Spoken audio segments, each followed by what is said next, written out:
BSc के PCM, CBZ, agree, computer कोई भी ग्रेजुएट हो तो भी आप सॉफ्टवेयर डेवलपमेंट को एज अ करियर देख सकते हैं। गवर्नमेंट जॉब की लूप में फंस चुके हैं, गवर्नमेंट एग्जाम क्रैक नहीं हो रहा है, करियर इंश्योरेंस की तरह आप इसे, क्या क्वालिटी जॉब इंडिया में अवेलेबल है? तो आंसर इज इंडस्ट्री का खुद का पोटेंशियल कितना बड़ा है। इंडिया का जो आईटी सेक्टर है वो दुनिया का एटॉस, डेलॉयट, पीडब्ल्यूसी, you name it we have it. क्या हम लोग इसके लिए रेडी है? बार बार mid term exam, assignment, submission, web developer बनने के लिए आपको इंडस्ट्री रेडी बनाना है। बहुत सारे न्यूमोनिक्स, मीम्स जैसे टीसीएस की। नमस्कार, हॉर्नबिल कोडिंग सोसाइटी में आपका स्वागत है। आज के इस इंट्रोडक्टरी वीडियो में हम लोग हॉर्नबिल कोडिंग सोसाइटी क्या है, हम लोग क्या करते हैं और आगे क्या करने वाले हैं, इन सब चीज़ों को डिस्कस करेंगे। साथ ही साथ स्टूडेंट्स के जो आईटी सेक्टर से रिलेटेड करियर्स है उसके बारे में भी थोड़ा बात करेंगे। अब सबसे पहला सवाल तो ये आता है कि हॉर्नबिल कोडिंग सोसाइटी है क्या?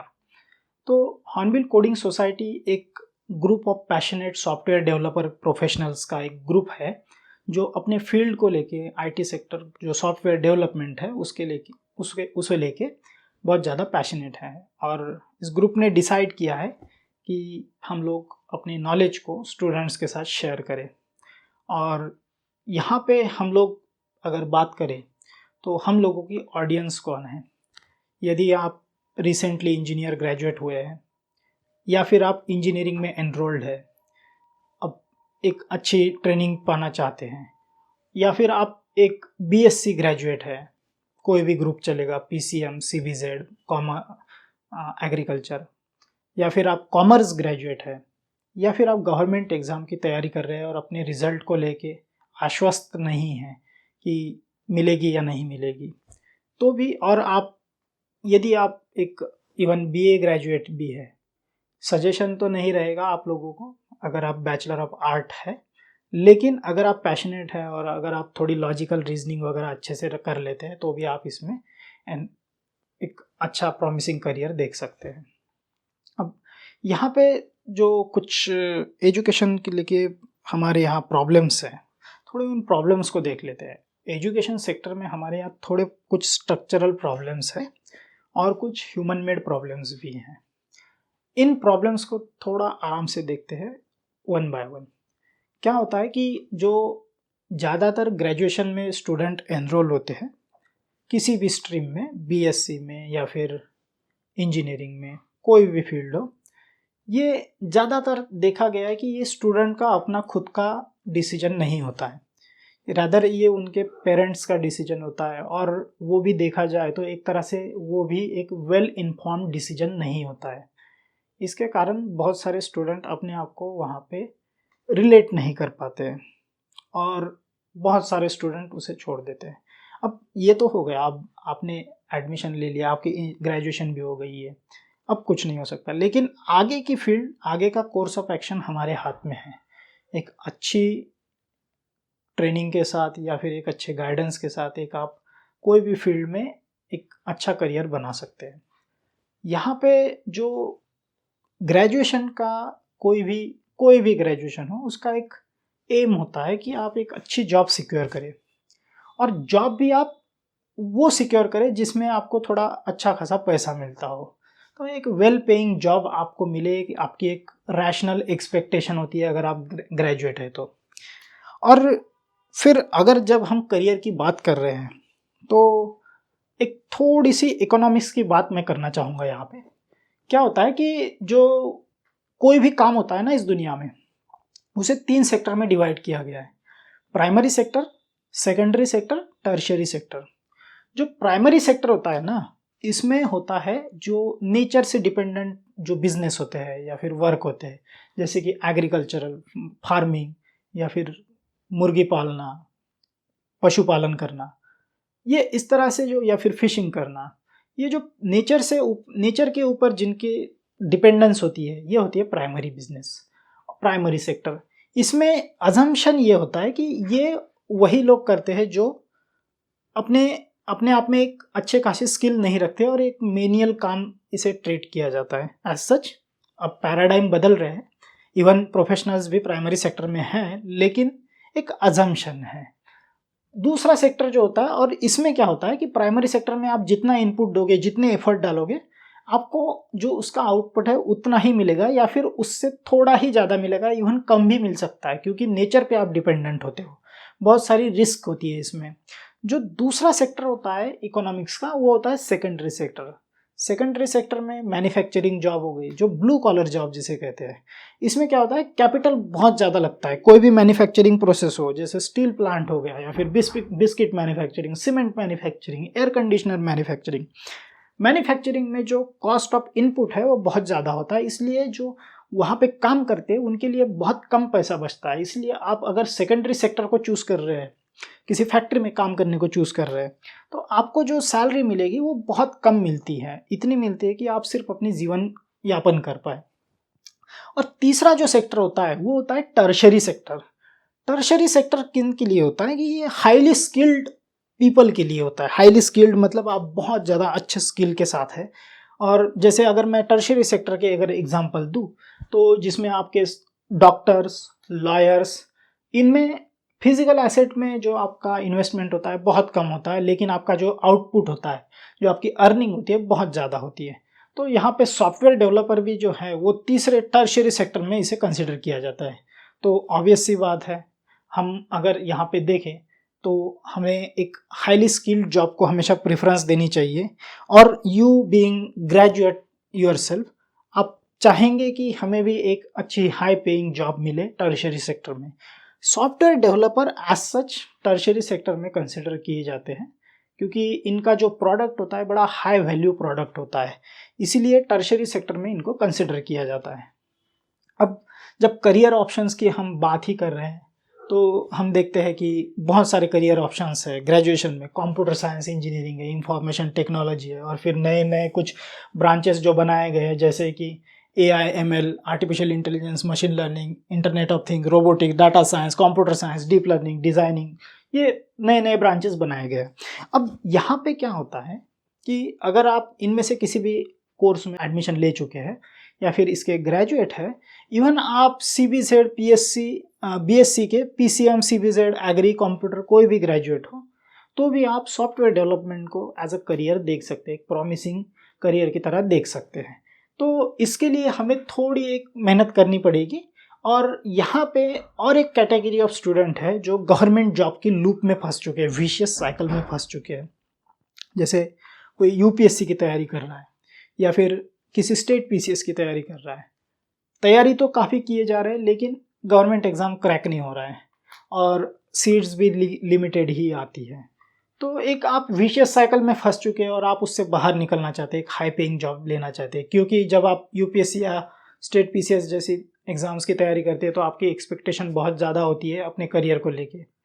आप एक ग्रुप A की जॉब ढूंढ रहे होते हो, और अब अगर आपको नहीं मिलती तो फिर प्राइवेट सेक्टर में आपको कोई पूछता भी नहीं है, क्योंकि आपके हाथ में कोई रिलेवेंट स्किल नहीं होता। तो ऐसे टाइम पे आपके लिए एक करियर इंश्योरेंस की तरह आप इसे IT फील्ड को देख सकते हैं, कि आप IT सेक्टर से रिलेटेड कुछ वेब डेवलपमेंट या फिर डाटा साइंस कोई भी एक कोर्स अच्छे से कर ले, आप अपनी गवर्नमेंट की तैयारी जारी रखें।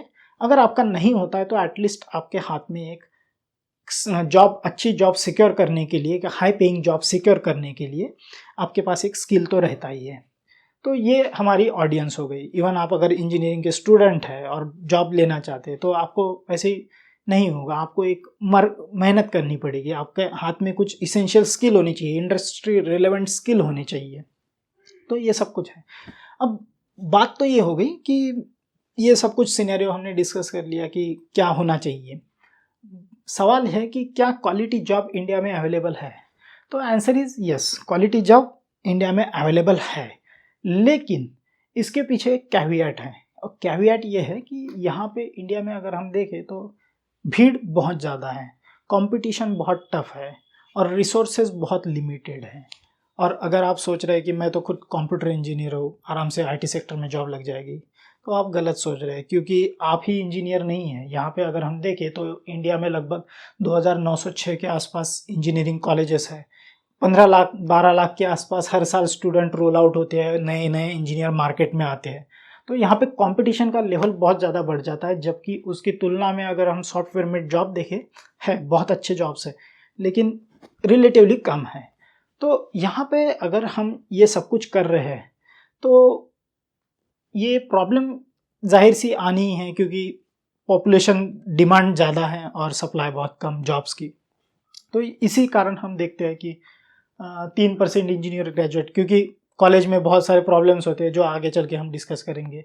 कुछ बहुत minuscule amount of people, fraction of people जो होते हैं वो एलिजिबल होते हैं किसी हाई पेइंग जॉब के लिए या फिर सॉफ्टवेयर जॉब्स के लिए। और इवन गवर्नमेंट जॉब के लिए हम क्रेज देखते ही है कि इवन वहाँ पे पीएचडी होल्डर्स, मास्टर डिग्री, सब तरह के लोग एक प्यून की जॉब के लिए अप्लाई करते हैं। क्यों?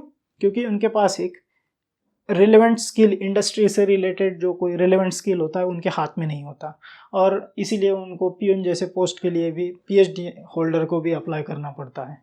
तो यहाँ पे हम देखते हैं कि क्या इसमें से कोई बाहर मार्ग है, क्या हमें बाहर निकल सकते हैं? हाँ बिल्कुल निकल सकते हैं, नो प्रॉब्लम। यहाँ पे हम अगर देखें तो सबसे पहले अगर हम किसी इंडस्ट्री में अगर जाना चाहते हैं, जैसे हम आईटी इंडस्ट्री में जाने की कोशिश कर रहे हैं या फिर उसे पोटेंशियल करियर की तरह देख रहे हैं, तो हमें ये देखना होगा कि इस इंडस्ट्री का खुद का पोटेंशियल कितना बड़ा है। और यहाँ पे हम बहुत, एक तरह से इंडियंस बहुत ज़्यादा लकी है। क्यों? क्योंकि इंडिया का जो आईटी सेक्टर है वो दुनिया का सबसे बड़ा आईटी सेक्टर है। यहाँ पे लाखों में लोग काम करते हैं, मिलियंस में लोग काम करते हैं। बहुत बड़े बड़े मल्टीनेशनल्स कंपनियां हमारे यहाँ काम करती है। इवन हमारी होम ग्रोन जो कंपनियां हैं, जैसे मैं अगर आपको गिनवाऊँ, टीसीएस, इन्फोसिस, एचसीएल, विप्रो, टेक महिंद्रा, माइंडट्री, बहुत सारी कंपनियां। इवन बाहर की कंपनियां जैसे Google, Accenture, Microsoft, Atos, Deloitte, पीडब्ल्यूसी, you name it we have it. हर तरह की कंपनी हमारे यहाँ काम करती है। और इनके कर्मचारी, जैसे एक्सेंचर अमेरिकन कंपनी है, 50% ऑफ इसका स्टाफ इंडिया में काम करता है। इवन इनकी एम्प्लॉय स्ट्रेंथ अगर देखें हम इंडिविजुअल टॉप कंपनीज की, तो यहाँ पे हमें देखने को मिलता है टीसीएस के लगभग 6 लाख जो एम्प्लॉयमेंट है वो टीसीएस जनरेट कर रही है, direct employment I am talking about. फिर Infosys 3.17 lakh, and number goes on like that. हर कंपनी का लगभग वही स्ट्रेंथ है। बड़े बड़े जायंट्स हमारे यहाँ काम करते हैं। तो इसलिए हम एक तरह से लकी ही है कि हमें यहाँ पे इतना बड़ा आईटी सेक्टर ऑलरेडी अवेलेबल है। हमें बस एक थोड़े एफर्ट्स करके इसमें जाने के लिए, इसमें सेटल होने के लिए थोड़े एफर्ट्स की ज़रूरत है, जो कि हम किस तरह से करना है यहाँ पे हॉर्नबिल कोडिंग सोसाइटी में आपको गाइड करेंगे। फिर अगर हम देखें इनका जो रिक्रूटमेंट होता है, फ्रेशर्स यहाँ पे क्या डेफिनेशन होती है कि आप इसी साल नहीं, 2 साल का जो, अगर आप 2 साल पहले भी ग्रेजुएट है तो भी आपको एक तरह से फ्रेशर ही ट्रीट किया जाता है यहाँ पे। तो हम देखते हैं 2021-22 में 6 लाख के आसपास फ्रेशर की रिक्रूटमेंट हुई है इन सभी कंपनियों में मिला के। 22-23 में 2,50,000, लास्ट ईयर 3.10 लाख के आसपास रहने का अनुमान है। अभी इसके डाटा आए नहीं है एग्जैक्टली, लेकिन हाँ इस तरह से कुछ अनुमान है। अब यहाँ पे इंडस्ट्री काफ़ी अच्छी है, काफ़ी well grown, developed, mature industry है आईटी सेक्टर की इंडिया की। लेकिन सवाल ये है कि क्या हम लोग इसके लिए रेडी है? तो इसका जवाब आपको खुद देखना पड़ेगा अपने लेवल पे। कुछ प्रॉब्लम्स है हमारे यहाँ एजुकेशन में। तो किस तरह से है कि अगर आपकी ग्रेजुएशन हो चुकी है या फिर आप अभी ग्रेजुएशन में हैं, तो आप देखेंगे कि वहाँ पे जो फोकस होता है ना, वो होता है क्वांटिटी पे, स्टूडेंट्स पे। इस तरह से कि इतने सारे स्टूडेंट हैं, ज़्यादा से ज़्यादा स्टूडेंट चाहिए, और उनको फिनिश करना होता है syllabus within 40 to 50 hour, कोई भी एक, और कोई भी टॉपिक आप 40 to 50 आवर में कुछ नहीं सीख सकते। फिर यहाँ पे जो होता है वो यूनिवर्सिटी एग्ज़ाम क्लियर करना एक मोटिव होता है कि स्टूडेंट ने एडमिशन ले ली, 4 साल में वो स्टूडेंट कॉलेज के बाहर चला जाना चाहिए, नया स्टूडेंट आना चाहिए। फिर एग्ज़ाम, फिर बार बार mid term exam, assignment, submission, practical, attendance, बहुत सारी चीज़ें होती है जो बार बार आती रहती है और आपके टाइम को डिस्टर्ब करती रहती है। रियल लर्निंग नहीं हो पाती। कॉलेज के फंक्शंस होते हैं, बहुत सारे हॉलीडेज होते हैं, और सबसे मेन बात कॉलेजेस में जो होता है one shoe fits all approach होता है। इससे क्या होता है कि 400-500 मतलब 120-130 स्टूडेंट के लिए सिर्फ एक टीचर, और वो भी सबको समझ में आए ना आए उन्हें कोई लेना देना नहीं होता। फिर यहाँ पे अगर हम क्रक्स ऑफ द मैटर देखें तो सीरियस डेवलपमेंट, जो स्किल डेवलपमेंट है, इसके ऊपर जो एम्फेसिस होता है वो बिल्कुल ज़ीरो के बराबर होता है। और डिग्री अवार्ड, मतलब एक डिग्री मिल जाए, इसके ऊपर सारा का सारा फोकस होता है। इसीलिए हम देखते हैं कि कॉलेज या फिर यूनिवर्सिटी जो है एक एक तरह से सीरियसली आपको स्किल डेवलप आपके नहीं करवा पाते। इसी क्रम में हम देखते हैं कि इसीलिए प्राइवेट सेक्टर का इस स्किल डेवलपमेंट में इंटरवेंशन काफ़ी इम्पॉर्टेंट बन जाता है ऐसे सिनेरियो में। तो ऐसे सिनेरियो में आप क्या कर सकते हैं, किसी एक्सपर्ट कंसल्टेंट से अपना गाइडेंस प्रोग्राम ले सकते हैं। आपको क्या चाहिए कि आपको चाहिए एक thoughtfully crafted and meticulously curated guidance programme, जो हम लोग हॉर्नबिल कोडिंग सोसाइटी में स्टूडेंट्स को प्रोवाइड करेंगे। यहाँ पे आपको बहुत सारी ट्रेनिंग करवाई जाएगी और कुछ कॉम्प्रिहेंसिव सिंपल नोट्स भी प्रोवाइड किए जाएंगे। आपका रियल टाइम बिल्कुल टेस्ट होगा। आपका जो ट्रेनिंग होगी पूरी इंडस्ट्री रेलेवेंट सेक्टर्स पे ही होगी। और फिर अगर हम करियर की बात कर रहे हैं यहाँ पे, तो आईटी सेक्टर में करियर बहुत सारे हैं। जैसे आप टेस्टर बन सकते हैं, आप डेवलपर बन सकते हैं, आप सपोर्ट रोल में जा सकते हैं, आप डेटा साइंस वाली फील्ड में जा सकते हैं, बिजनेस एनालिस्ट, बहुत सारी फील्ड्स है। लेकिन हम लोग यहाँ पे वेब डेवलपमेंट को फोकस करेंगे। अब वेब डेवलपमेंट में भी बहुत सारे रोल्स है। जैसे आप फ्रंट एंड, वेब डेवलपमेंट क्या है सबसे पहले तो ये समझ लेते हैं। जो आप एक वेबसाइट देखते हैं, वो वेबसाइट काम करने के लिए आपको एक फ्रंट एंड में एक पार्ट दिखता है आपके इंटरफेस पे, आपके कंप्यूटर पे, वो तो आपका फ्रंट एंड पार्ट हो गया। उसके पीछे भी सर्वर साइड पे भी बहुत सारी प्रोसेसेस चलती रहती है, तो वो हो गया बैक एंड। तो जो आपकी वेबसाइट है एक तरह से आपका एक वेब पेज बोल लेते हैं इसे, वेबसाइट को। तो उस वेब डेवलपमेंट को हमें सीखना है, वेबसाइट बनानी हमें सीखनी है। यहाँ पे दो तरह के रोल आते हैं, एक होता है फ्रंट एंड रोल, एक होता है back end role. Front end role अगर हम देखें तो फ्रंट एंड रोल में आपका जो डेवलपर की तरह जो काम होता है 3 टेक्नोलॉजीज में होता है। एक होता है HTML, जो एक मार्कअप लैंग्वेज है। आप इसे एक स्ट्रक्चर ऑफ जो वेब पेज होता है, जैसे आपका बटन, आपके टेबल, ये सब कुछ आपका HTML में बनेगा। फिर आपका जो ब्यूटिफिकेशन का काम रहेगा, जैसे आपने बटन बना ली तो उसका एज राउंड करना है, या फिर उसे लाल कलर देना है, पीला कलर देना है, तो उसका ब्यूटिफिकेशन का जो काम होगा वो CSS में होगा। और जो प्रोग्रामिंग लैंग्वेज लगेगी, जो ब्रेन होगा, वो आपका जावास्क्रिप्ट होगा। अगर हम इन तीनों टेक्नोलॉजी को मिला दे तो आप एक फ्रंट एंड एप्लीकेशन का बना सकते हैं। अब यहाँ पे अगर मैं इसे ह्यूमन बॉडी के साथ अगर कंपेयर करूँ तो HTML आपका बोन्स को आप एक तरह से HTML मान लीजिए, और जो CSS है आपका एक तरह से स्किन है, और जो जावास्क्रिप्ट है आपका ब्रेन है। और इस तरह से आपका एक ह्यूमन फंक्शन करता है। इन 3 टेक्नोलॉजीज का उपयोग करके फ्रेमवर्क्स क्या होते हैं, तो कोई भी आप सीरियस प्रोग्राम जो डिज़ाइनर डेवलप करते हैं, कोई भी एक वेब पेज डेवलप करते हैं या फिर प्रोजेक्ट डेवलप करते हैं, उसका डेवलपमेंट जो होता है वो फ्रेमवर्क्स में होता है।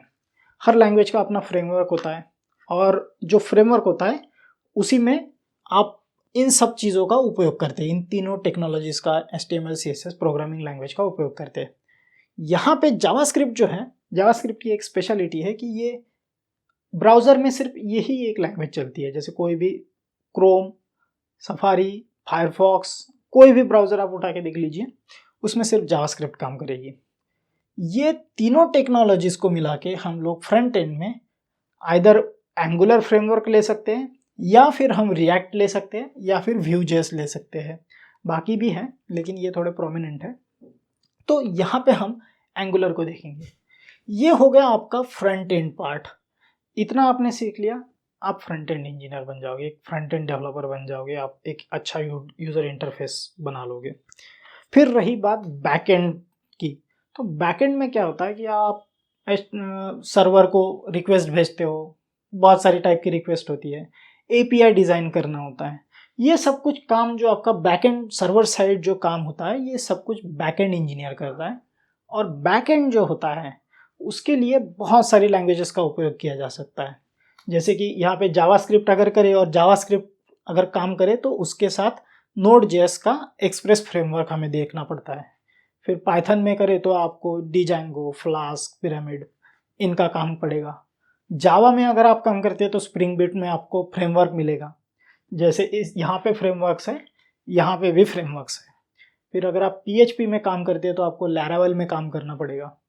C# में काम करते हैं तो आपको ASP.NET कोर का उपयोग करना पड़ेगा। ये तो आपको इतनी सारी टेक्नोलॉजीज, इस तरह से आप वेब डेवलपर बनेंगे। अब यहाँ पे सवाल ये आता है कि आपको फ्रंट एंड डेवलपर बनना चाहिए या बैक एंड, या फिर दोनों ही जो जानता हो जिसे फुल स्टैक डेवलपर कहते हैं, क्या वो बनना चाहिए? तो यहाँ पे आंसर सिंपल है कि आपको शुरुआत जो होती है ना फ्रंट एंड के साथ करनी पड़ती है। सच आप बैक एंड से भी कर सकते हैं, लेकिन एक ट्रेडिशनल विजडम डिक्टेट करता है कि आप फ्रंट एंड से शुरुआत करें। उसमें भी आप HTML, CSS, जावास्क्रिप्ट और उसके बाद फ्रेमवर्क। आपका ये पार्ट खत्म होने के बाद आप इसमें मूव ऑन कर सकते हैं बैक एंड में, और आप अपने आप को एक फुल स्टैक डेवलपर के तौर पे डेवलप कर सकते हैं।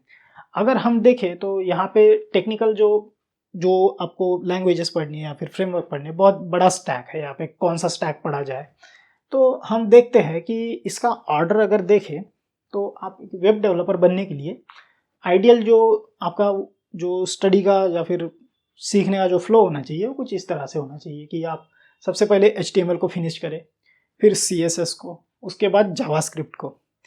ये पार्ट आपका फिनिश होने के बाद फ्रंट एंड के लिए आपको एंगुलर की तरफ स्विच कर लेना चाहिए।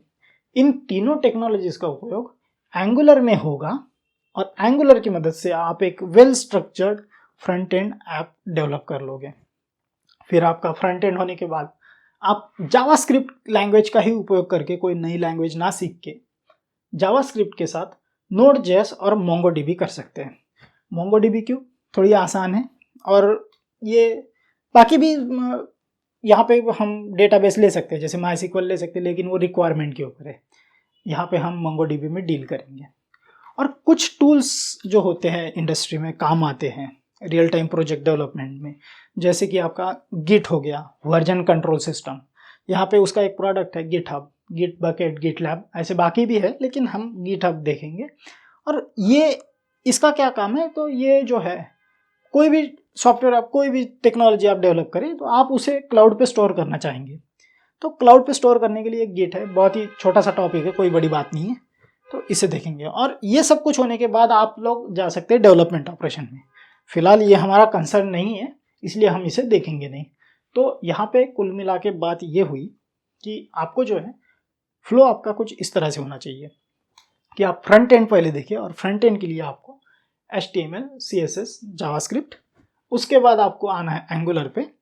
फ्रंट एंड पार्ट आपका हो गया, फिर आप मूव करें बैक एंड पे, नोड.js, मोंगोडीबी। अब जॉब के लिए कितना आवश्यक है ये मैं बता दूं। अगर आपको एक फ्रेशर लेवल जॉब चाहिए तो आपको ये 3 टेक्नोलॉजी ढंग से आनी चाहिए। अगर ये आपको अच्छे से आता है तो आप भीड़ से अलग उठ खड़े होते हो, आपको एक कॉम्पिटिटिव एडवांटेज मिल जाता है यहाँ पे। और अगर आपको ये भी आता है तो आप गोल्ड हो, आपको लोग उठा के लेके जाएंगे। तो यहाँ पे आपको ये 3 बिगिनिंग लेवल पे और ये भी थोड़ा एडवांस लेवल पे आपको आनी चाहिए। जावास्क्रिप्ट एक प्रोग्रामिंग लैंग्वेज है, वो आपको ढंग से आनी चाहिए। ये दोनों थोड़ा काम चल जाएगा, थोड़ा कम भी आता है तो, लेकिन जावास्क्रिप्ट अच्छे से आनी चाहिए और उसका जो फ्रेमवर्क है वो भी ठीक से आना चाहिए। तो इसके लिए ये वर्क फ्लो हमें, या फिर हमें फ्लो ऑफ स्टडी फॉलो करना है। अब हम देखते हैं कि यहाँ पे हम हॉर्नबिल कोडिंग सोसाइटी में आपको किस तरह से असिस्टेंस प्रोवाइड करेंगे। तो यहाँ पे आप यदि इंजीनियर है, BSc ग्रेजुएट है, या फिर आप कॉमर्स ग्रेजुएट है, हम आपको एक जैसा ही ट्रीट करते हैं। हम ये अज्यूम करके चलते हैं कि यहाँ हमारे पास जब सीखने आए हो तो आप स्क्रैच से सीखने आए हो, ज़ीरो से, तो हम ग्राउंड ज़ीरो से स्टार्ट करेंगे। और फिर हम हर जो टॉपिक एक्सप्लेन करेंगे बड़े लूसिड लैंग्वेज में, लूसिड फॉर्मेट में आपको एक्सप्लेन करेंगे। हमें पता है कि एक फ्रेशर को किस तरह से टॉपिक एक्सप्लेन किया जाता है, क्योंकि हम भी एक ज़माने में वही करते थे।